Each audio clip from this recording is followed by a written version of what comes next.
What's up, everybody? Welcome back to Sammie Vee Sessions.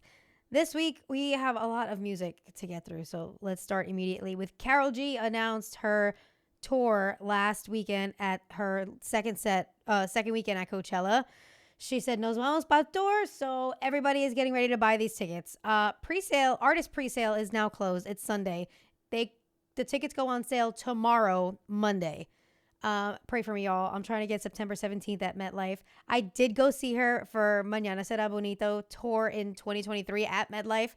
It was amazing, and I really want to go again. So by the time this comes out, I pray that I have secured tickets for that. And Rich is coming with me this time. Yes, I am. Are you excited for that? I guess.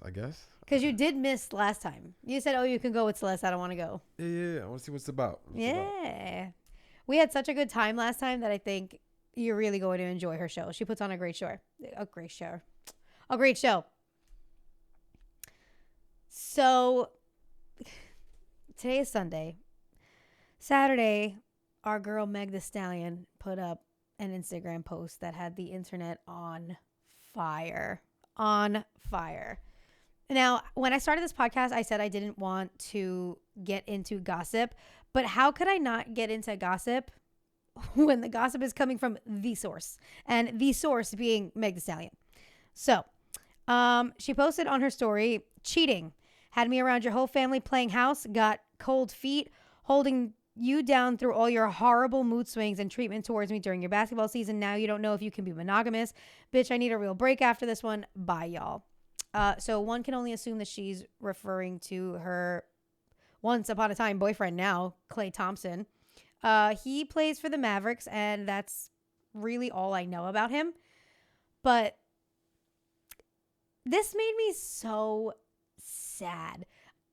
I really feel like her and Cardi B are these two really down-to-earth girls that just so happen to become famous.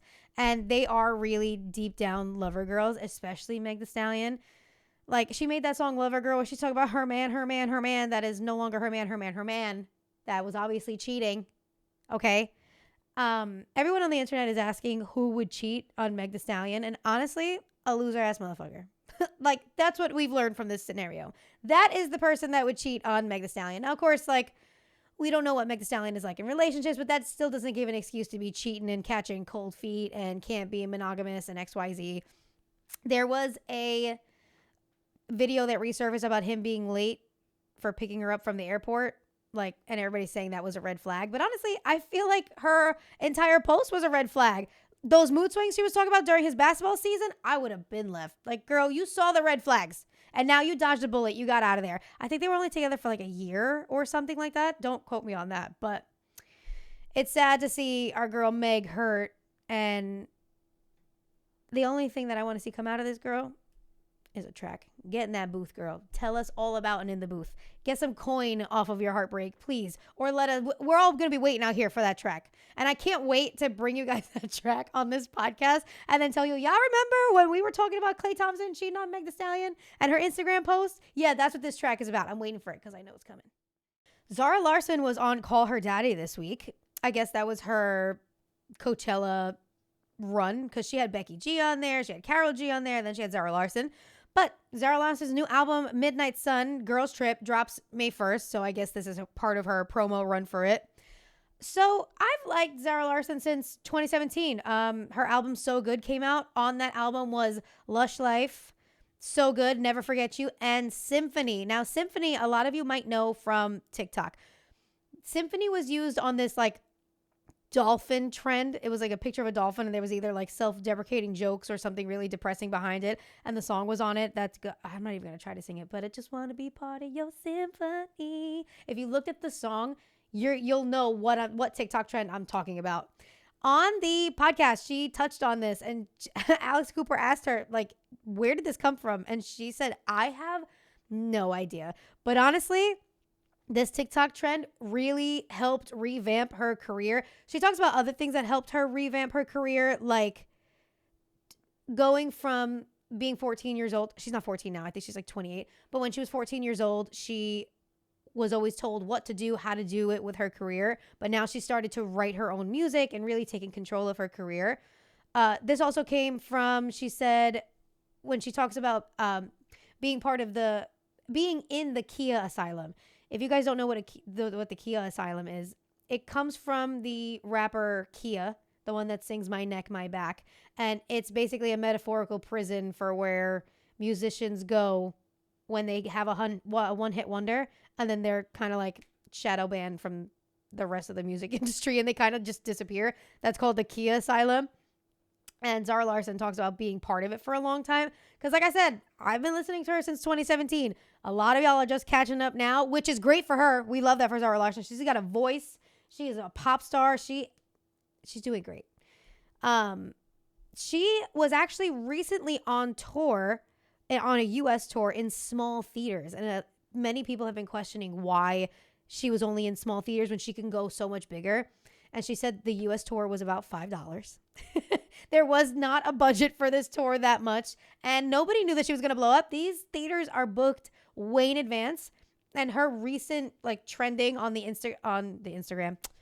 internet just came about and is now blowing her up. Nobody knew she was going to sell out all these theaters. But so happy for my girl. Zara Larsson's going to make a comeback. That album, I'm so excited for it to drop on May 1st. I cannot wait for it. This was the first interview I saw of Zara Larsson. And honestly, I loved how honest she is. For example, she talks about her new song, Girl's Girl, which is about liking a boy, but you're trying to be a girl's girl, but you really like this boy, right? She dived into when she was younger, needing male validation and being male-centered. And when she mentions a story of when she was not a girl's girl, it hit me really hard because we've all been there. We've all been there. We've all fucked up on a friend. We've all done stupid shit. And for her to sit on this ginormous podcast and own up to that, she said this girl did not want to be friends with her so bad that she called her mom and was like, "Oh, can I come pick up my stuff?" And she said, "We'll mail it to you." She said, "We'll mail you your stuff. Don't come pick up your stuff. We'll mail it to you." That's how bad it was. She said they're friends now. They're over it. Like, they're acquaintances. But I'm sure all girls have been in the scenario where maybe they've lost a friendship over some stupid thing that they did. So I was really happy that she was open and honest about it. And it made me like her so much more. When she started talking about being male-centered and needing that male validation, it reminded me of when I recently rediscovered my Tumblr. It's gone now. Y'all can search the internet for it. It's gone. I deleted it. I was like, this cannot live on the internet. But looking at what I was posting and looking at the pictures that I used to post as well, it brought me close to tears. That girl was male-centered, needing male validation to a absolute T. Obviously, I'm married now. And I've come such a long way from being 15 and 16 years old. But the reason I've come so far, and I can only go this distance with experience and age. So if you're in that, I need male validation, I need this, I need that, you'll grow out of it. Trust me, it gets old. And these men ain't shit. And these men ain't never going to be shit. And I tell you that as a married woman. My husband loves being married to a man hater, by the way. He absolutely adores it. He's like, I love being the only man that this woman will tolerate. Speaking of old Sam, I was having this conversation with Rich a couple of nights ago, and I asked him, if you could go back to your younger self, what would you tell your younger self? And of course, he comes with the logical, oh, well, if you talk to your younger self, you're going to mess up the timeline and everything that happens in your future. But I don't want to hear that. I especially don't want to hear that because I know that if I went back to 16-year-old Samantha and I looked her in her face and I said, this person's going to do X, Y, and Z to you, stay away from them, this person, she'd be like, oh, you're from the future? But you have fun though, girl, right?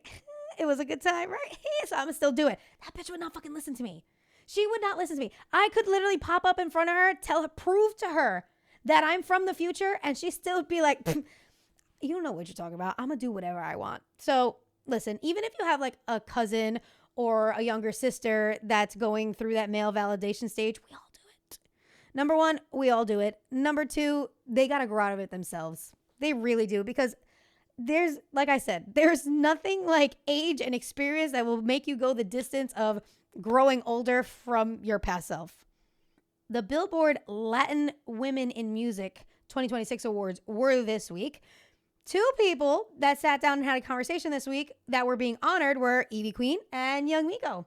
So Ivy Queen received the Pioneer Award, which celebrates women who have made groundbreaking contributions to the music industry, opened new paths, broken barriers, and inspired future generations through their artistry, culture, impact, and lasting legacy. And if y'all don't know Ivy Queen sings Quiero Bailar. She is a Puerto Rican legend. Is it Quiero Bailar or Yo Quiero Bailar? Now I gotta look it up. Now we gotta be sure. Ah, I was right. Give me $1 million, Jeopardy. It's Quiero Bailar by Ivy Queen. If you don't know that song, you need to go look it up. Ivy Queen is a Puerto Rican legend. So she was being honored with the Pioneer Award, and Young Miko got the Unstoppable Artist Award. And that honors an artist who has dominated the charts, influenced industry, captivated audience, and sustained success. Which I've been following Young Miko since Trap Quiddy. You know what I was thinking? I was thinking of Fetty Wap Trap Queen. I really said Trap Quiddy. I've been following Young Miko since Trap Kitty, and I can attest to the growth that I've seen that woman go through. She is absolutely amazing, and I can't wait to see how much further she goes. So it was more of a conversation between Ivy Queen and Young Miko than it was an interview, but during the interview, they ended up like interviewing each other, and it was really nice to see. It was really nice to see an older generation and a younger generation kind of combine. What wasn't great to see is when they started to talk about the barriers that they face in a male-dominated industry. That's not so great to see, because watching Ivy Queen go through her career and then now watching Young Miko, it's really disappointing that women are still facing the same barriers that they were back in the day in the early 2000s in 2026. But I digress. The theme of this conversation was the both of them being different and standing out from the crowd and still making their own way in music. I had no idea that both of them were from Añasco, Puerto Rico, and that's a small town on the west side of the island. And it's just so crazy that two major musical artists came from this small town on this island. But that just goes to show my people have powerful blood, because so many of your favorite artists are Puerto Rican. So many of them. Many of them that I had no idea that they were Puerto Rican, and Rich almost disowned me for not knowing that they were Puerto Rican. We are not going to get into who, but just know that I've been mistaken before. Rich is laughing because he knows exactly who I'm talking about. But Ivy Queen talks to Young Miko about being different and how she was different too. And I remember the tabloids and shit talking about Ivy Queen back in the day, how she had a masculine voice. People say that she sounded like a man, that she was born a man, that she wasn't a woman. And it took her time to realize that she was blessed with the voice that she has. And it sounds so cliche, but everything that people try to bring her down for is the reason why we love Ivy Queen today. I am a sucker for a unique voice. For example, Bad Bunny during his Trap Bunny era. Who else? Quevedo. If you don't know Quevedo, you can go look him up.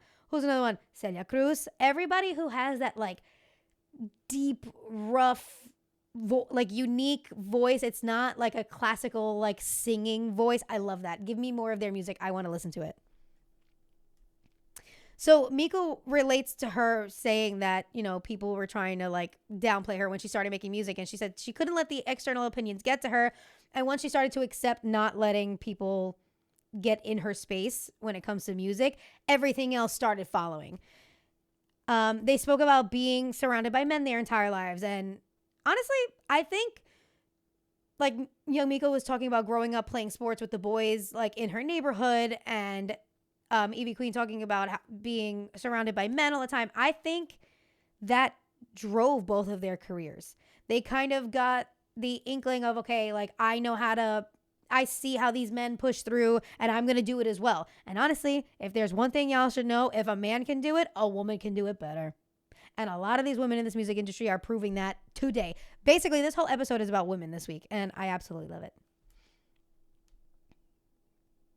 There's so much more that I didn't talk about in that interview because I want you to go watch it. It's only about 33 minutes long. Go watch it. Let me know what you guys think. If you've already watched it, let me know your favorite part of it. Okay, on to another powerful powerhouse in music.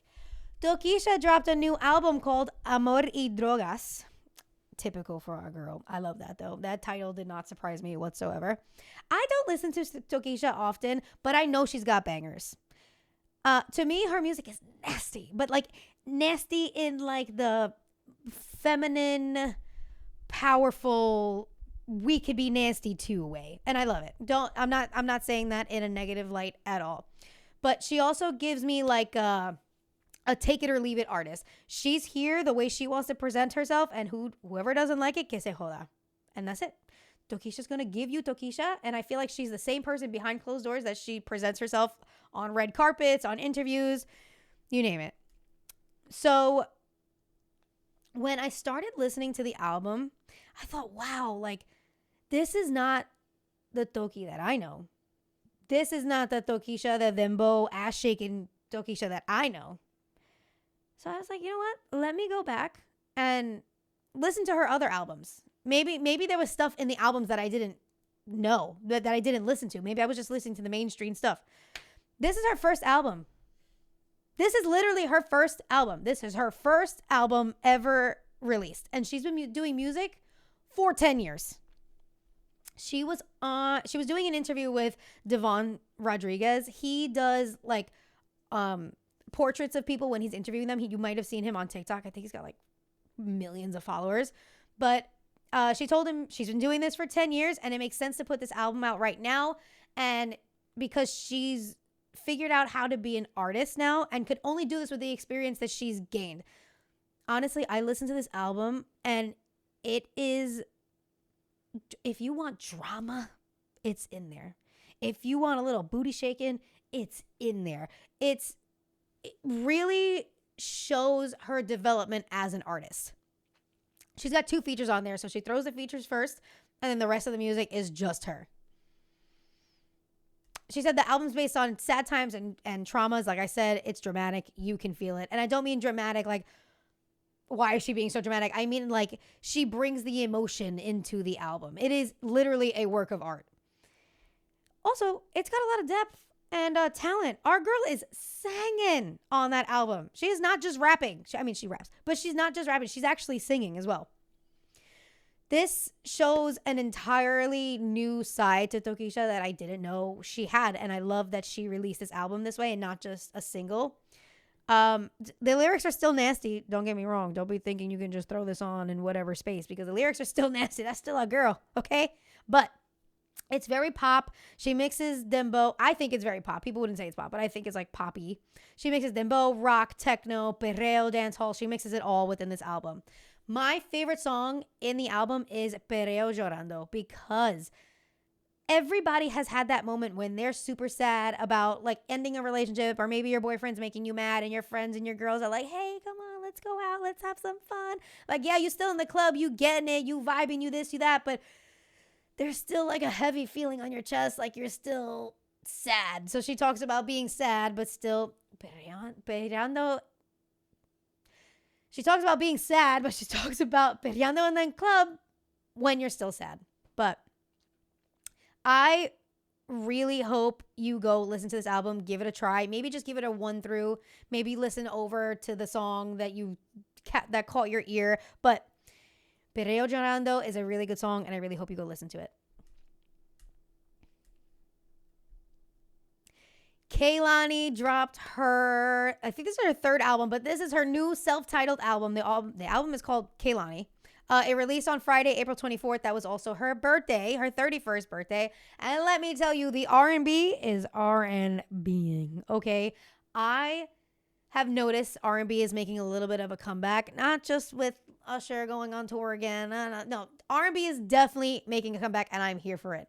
But this album, like, speaks, sings, feels 2000s R&B. Like, I don't know if she was going for that, but Kehlani, if you were going for that, you nailed it. This album is amazing. Now, I don't want you just to rely on TikTok for the better songs. No, I want you to go listen to this entire album from beginning to end, because on TikTok, they're going to tell you Shoulda Never with Usher should be your favorite song. I'm going to tell you that Call Me Back with T-Pain and Lil Jon should be your favorite track on this album. And that's why this song is Song of the Week this week. It is so good. I hope you go listen to that song. I hope you go listen to the whole entire album. It makes me feel like the I'm Sprung T-Pain came back a little bit on this track. It's jokey, it's funny, it's meaningful. It's a really good song. So I wanted to end this episode today asking you all if you would start submitting Song of the Week. What's your Song of the Week? I want to start collecting everybody's songs of the week and maybe like reading them out or reading my favorite ones. And maybe I have a story time behind those songs. So if you have a song of the week, if it's not one of them that I mentioned in this episode, drop it in the comments and let me know and we'll bring it next week. But if you've made it this far in this episode, thank you so much. Please make sure you like, comment, subscribe. I'm on Spotify. I'm on YouTube. I have an Instagram for the podcast. I have a TikTok for the podcast. I also have my personal TikTok and Instagram. I hope we can connect more. That's all I have for this week. I hope to see you guys next week.